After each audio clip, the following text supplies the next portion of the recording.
మనకి మార్నింగ్ హడావిడిగా ఉంటుంది కదండి.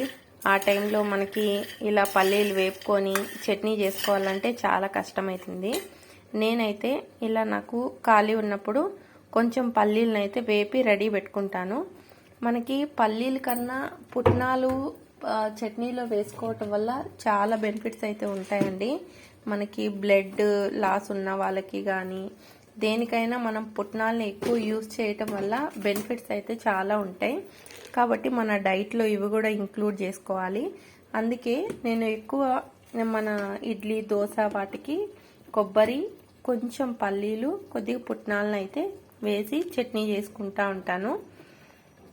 అలానే ఇప్పుడైతే నేను ఉప్మా చేస్తున్నా అండి. ఈ ఉప్మాలోకి కొంచెం పల్లీలు కొద్దిగా పుట్నాలు ఒక 2-3 పచ్చిమిర్చి కొద్దిగా చింతపండు ఒక వెల్లుల్లి అయితే ఒక్కటి వేసుకున్నా అండి. అది ఒక్క వెల్లుల్లి అయితే ఒక్కటే వేసుకొని ఇలా మిక్సీ పట్టుకుంటున్నాను.